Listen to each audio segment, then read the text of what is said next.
कृष्णा। भगवान शिव जो आशुतोष कहलाते हैं, उन्होंने स्वयं इस बात की पुष्टि की है कि जो व्यक्ति एकादशी व्रत का पालन करता है, वह चाहे जितना भी पापी क्यों ना हो, अंततो गत्वा वह भगवान के धाम को प्राप्त करेगा। क्या आपको इस बात में संशय है? चलिए हम आपको इसका संदर्भ सुनाते हैं। स्कंद पुराण में भगवान शिव माता पार्वती से कहते हैं कि भले ही कोई ब्राह्मण, क्षत्रिय, वैश्य, शूद्र, स्त्री, पतित आत्मा, अवांछित संतान या फिर कितना ही दुरात्मा क्यों ना हो, लेकिन इनमें से कोई भी यदि एकादशी व्रत का पारण करता है तो उसे भगवान विष्णु का धाम प्राप्त होगा। ऐसे ही अनेक पाप कर्मों का नाश करके सर्वोच्च गति प्रदान करने वाली और एक महत्वपूर्ण एकादशी है पाप मोचनी, जो कि प्रति वर्ष चैत्र मास की कृष्ण पक्ष में आती है। इसके संदर्भ में जिज्ञासा भी युधिष्ठिर महाराज ने ही की थी। जैसा कि आप सभी जानते हैं, भगवान श्री कृष्ण से युधिष्ठिर महाराज ने पाप मोचनी एकादशी के विषय में बताने के लिए कहा था, और यही है आज की हमारी कथा का प्रारंभ बिंदु भी। युधिष्ठिर महाराज के प्रश्न के उत्तर में भगवान श्री कृष्ण ने कहा, हे राजन, एक समय लोमस ऋषि ने राजा मंधाता को इसी पापमोचनी एकादशी की महिमा सुनाई थी। यह एकादशी है जिसके पालन से अत्यंत घोर और जघन्य पापों का भी नाश हो जाता है और व्यक्ति को अष्ट सिद्धि प्राप्त होती है। इस प्रकार कहकर भगवान श्री कृष्ण ने लोमस ऋषि द्वारा सुनाई गई कथा कहना प्रारंभ किया। यह बात अनेक वर्ष पूर्व की है। दीपताओं के कोषाध्यक्ष कुबेर के पास चैत्ररथ नामक एक अत्यंत सुंदर उपवन था। वह संपूर्ण वर्ष के दौरान बसंत ऋतु का वास रहता था। वहाँ के झरनों को छूकर बहने वाली हवा की लहरें शीतलता प्रदान करती और सुगंधित पुष्पों से संपूर्ण उपवन महकता रहता था। यहाँ स्वर्ग के देवता भ्रमण के लिए आते, पर स्वयं देवराज इंद्र भी अप्सराओं के साथ चैत्र वैशाख मास में इस उपवन में कीड़ा करते थे। इसी उपवन में मेघावी नामक एक बहुत बड़े शिव भक्त ऋषि तपस्या करते थे। उनकी तपस्या इतनी उग्र थी कि उसे देखकर कई अप्सराएं उनसे प्रभावित होती थी, लेकिन कोई भी उनकी तपस्या भंग करने में सफल नहीं हो पा रही थी। अब आप तो जानते हैं कि हर समाज में कोई ना कोई एक ऐसा व्यक्ति जरूर होता है जो मुश्किल कामों को पूरा करने का साहस करता है। तो बस फिर इस अप्सराओं के समुदाय में से एक ऐसी ही साहसी अप्सरा थी जिसने बिना किसी कारण ही ऋषि मेघावी की तपस्या को भंग करने का निश्चय किया, और इस अप्सरा का नाम था मंजू घोषा। मंजू घोषा ने तो अपना बसेरा उसी वन में ऋषि की कुटिया के समीप बना लिया।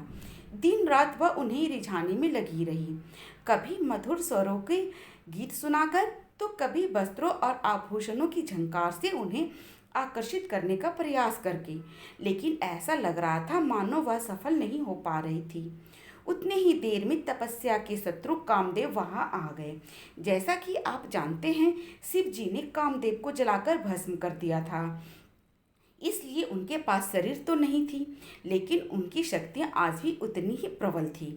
शिव जी से बदला लेने के भाव से ही तो उसे मंजू घोषा का साथ देने का निर्णय लिया और मेघावी ऋषि की तपस्या भंग करने के लिए इस कार्य को पूर्ण करने में कामदेव ने स्वयं मेघावी ऋषि के शरीर में प्रवेश किया और उसी क्षण कामाशक्त मंजू घोषा उनके समीप पहुंची। बस फिर क्या था, ऋषि की तपस्या भंग हुई और ऋषि को समय का ध्यान ही नहीं रहा। दिन रात, महीने और साल बीतने लगे। आखिर जब मंजू घोषा को विश्वास हुआ कि अब ऋषि का पतन हो चुका है, तो उसने स्वर्गलोक वापस लौटने का निर्णय किया और उसने ऋषि से उसके लिए आज्ञा मांगते हुए कहा, हे ऋषिवर, कृपया अब मुझे स्वर्ग जाने की अनुमति दे। ये बात सुनते ही ऋषि मेघावी ने कहा, हे सुंदरी, तुम अभी संध्या में तो ही आई हो, रात्रि ठहर जाओ, कल प्रातः होते ही चले जाना। और मंजू घोषा रुक गई। इस प्रकार 57 वर्ष 9 महीने और 3 दिन बीत गए, लेकिन कामदेव के प्रभाव से ऋषि मेघावी को यह संपूर्ण काल अर्धरात्रि के समान ही लग रहा था।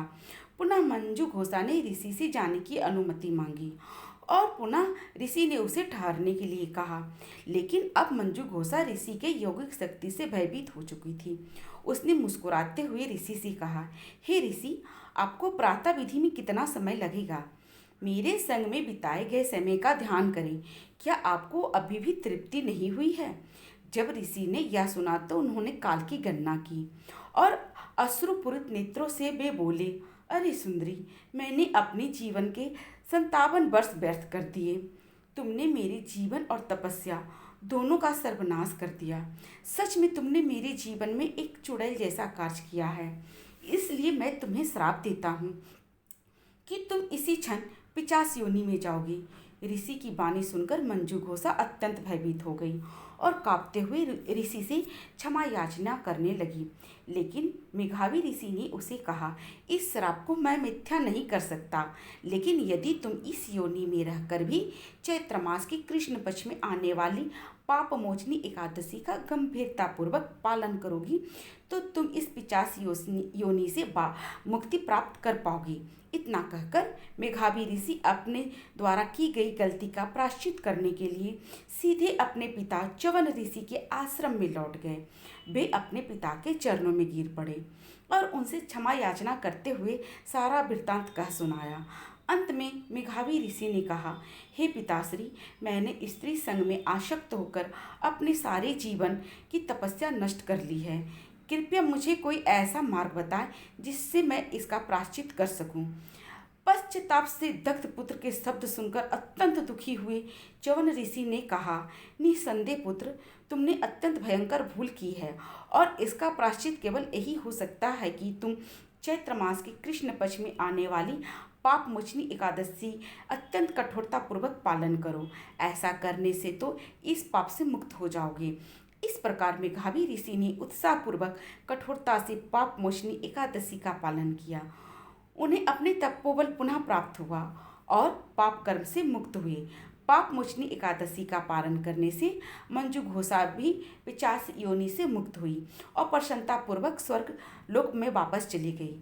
कथा का समापन करते हुए भगवान श्री कृष्ण ने महाराज युधिष्ठिर से कहा, हे राजन, इस व्रत के पालन से समस्त पाप कर्मों का नाश हो जाता है। इस एकादशी कथा और महत्व के पठन या श्रवण मात्र से 1000 गौओं के दान देने का पुण्य फल प्राप्त होता है। इस व्रत के पालन से प्रण हत्या, ब्रह्म हत्या, मद्यपान, पर स्त्री संग, गुरु पत्नी संग इत्यादि जैसे जघन पापों का भी नाश हो सकता है। हरे कृष्णा।